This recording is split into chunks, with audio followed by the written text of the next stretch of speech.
Hello, everyone, and welcome back to the ADHD Goals Podcast. We have another ADHD Glossary mini episode lined up for you, and today we're diving into the topic that's at the heart of understanding ADHD, and that's dopamine. Specifically, we'll be talking about something called the dopamine baseline and how it plays a role in ADHD. So if you've ever heard that dopamine is a key player in ADHD, you're absolutely right. But what does that actually mean? And how can understanding dopamine levels help you manage ADHD symptoms better? That's what we're going to unpack in today's episode.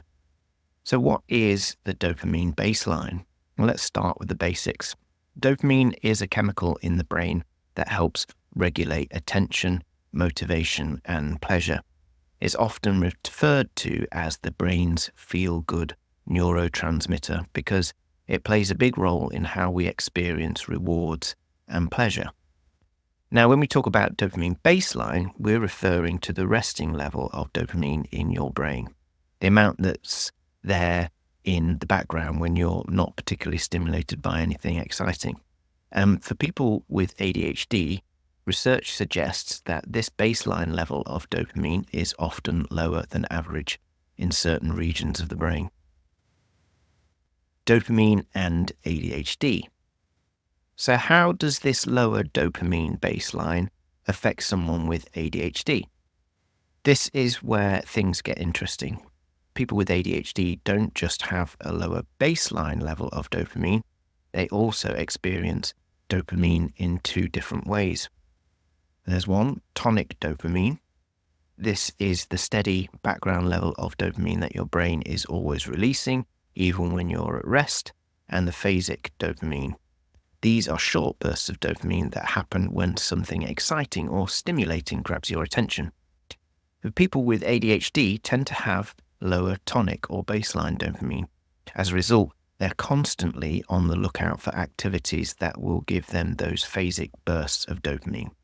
This can help explain some common ADHD behaviors like impulsivity, hyperactivity, and difficulty focusing on boring or routine tasks. The dopamine hypothesis of ADHD. This leads us to what's known as the dopamine hypothesis of ADHD. It's the idea that people with ADHD have lower tonic dopamine levels, which leads to a couple of key concepts. More intense phasic dopamine bursts. When something exciting happens, the brain releases a lot of dopamine all at once, leading to an almost exaggerated response to stimuli. Seeking out dopamine. Because baseline levels are low, individuals with ADHD might constantly look for ways to trigger those dopamine bursts. That might mean jumping from task to task or seeking out activities that are stimulating, which can sometimes come across as hyperactivity or impulsivity. This lower dopamine baseline can make it really tough for someone with ADHD to stay engaged with tasks that don't provide immediate rewards like paperwork, chores, or even long conversations. How does dopamine baseline impact ADHD symptoms? Well, let's break down how a lower dopamine baseline affects some of the hallmark symptoms of ADHD. Difficulty with sustained attention. When your brain has lower baseline dopamine, it's harder to stay focused on tasks that don't feel immediately rewarding. That's why people with ADHD often struggle with tasks that are boring or repetitive. Impulsivity. If your brain is craving dopamine, you might be more prone to making impulsive decisions, chasing that next burst of dopamine, whether it's through starting a new project before finishing the last one, or making a quick decision without thinking it through. Hyperactivity. Constantly seeking out stimulating activities to boost dopamine can manifest as physical restlessness or hyperactivity, especially in younger individuals. Treatment implications. Understanding the role of dopamine in ADHD has major implications for how the condition is treated. Medication. Many medications for ADHD, like Ritalin or amphetamine-based treatments, work by increasing dopamine levels in the brain. They help raise the baseline level of dopamine, making it easier to focus and stay on task. There's also behavioral strategies. Beyond medication, there are behavioral strategies that can help naturally increase dopamine levels.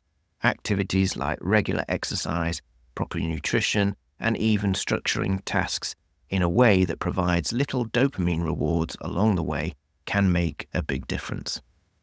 Now let's talk about some of the practical ways to naturally boost dopamine baseline levels. If you're looking for ways to boost your dopamine baseline naturally, there are several strategies you can try.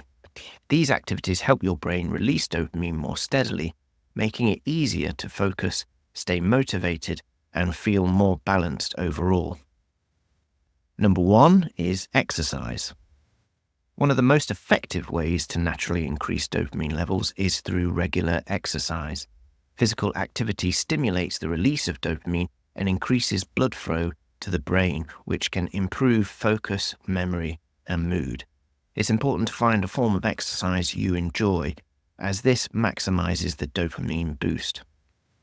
Some great options include walking in nature, swimming, dancing, and team sports. Number 2 on the list is nutrition.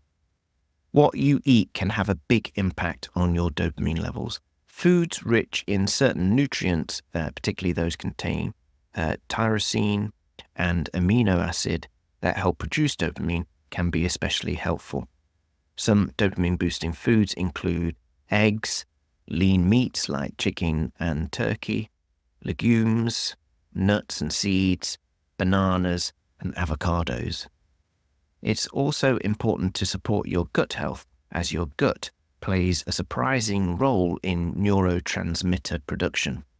So probiotic-rich foods like yogurt and fermented vegetables can help with this. Number 3, sleep and sunlight. Getting enough sleep and sunlight is crucial for maintaining healthy dopamine levels. So aim for 7 to 9 hours of quality sleep each night. Sleep helps regulate your dopamine cycles, and without enough of it, dopamine levels can drop. Sunlight also plays a role in boosting dopamine too. Exposure to sunlight increases dopamine receptor density in certain areas of the brain, so try to get outside for some natural light each day. And in particular, that first morning sunlight is particularly helpful. Number 4, mindful practices. Mindful activities like meditation can also increase dopamine production. Regular meditation has been shown to boost dopamine levels and improve overall mental health. Plus, mindfulness can help reduce stress, which is known to negatively affect dopamine function. Number 5, enjoyable activities. Engaging in activities you genuinely enjoy can give you a dopamine boost, whether it's listening to music you love, diving into a creative project, or spending time with friends and family. These moments of pleasure stimulate dopamine release. Finally, number 6 is task management. For individuals with ADHD, structuring tasks in a way that provides regular dopamine rewards can make a big difference. Some helpful strategies include breaking tasks into smaller, manageable chunks. Each small win gives your brain a little dopamine boost, which helps keep you motivated. Using body doubling. Working alongside someone else can help you stay on task and boost motivation. Setting and achieving small goals. Each time you complete a task or reach a milestone, your brain releases a little bit of dopamine, making you feel accomplished and encouraging you to keep going. In summary, dopamine baseline plays a crucial role in how ADHD affects focus, motivation, and behavior.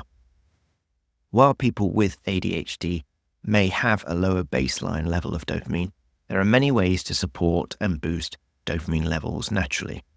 Incorporating regular exercise, proper nutrition, mindfulness practices, and enjoyable activities in your daily routine can help improve your dopamine baseline and make managing ADHD a little easier. One thing to be aware of, though, there are certain ways of getting dopamine into our systems which can be quite bad, and these are sources of dopamine that maybe give us a real quick and big spike in dopamine. Alcohol, nicotine, sugary drinks, or sugary foods. These things can give us a really quick, big spike in our dopamine levels. The old saying goes, what goes up must come down. And the quicker you have a spike in dopamine, it tends to drop lower than where the baseline was before you started. So do be wary of that. Thanks for tuning in today. Remember, understanding your brain chemistry is a key part of managing ADHD, and there's so much you can do to support your well-being. Okay, take care. Bye-bye. Well, there we have it. Thank you so much for listening this far. If you want to hear more episodes, then please subscribe on YouTube or whatever podcast platform you use. It really helps to spread the word. So if you know anyone this episode could help, then please share it with your friends. If you want to follow me on social media, I am on Instagram at ADHD_goals, and you can find me on Facebook too. If you want to get in touch with the show, then you can email me at hello@adhdgoals.co. And finally, if you're struggling to manage your ADHD and you would like me to be your coach, then please head over to my website and get in touch. Until next time, bye for now.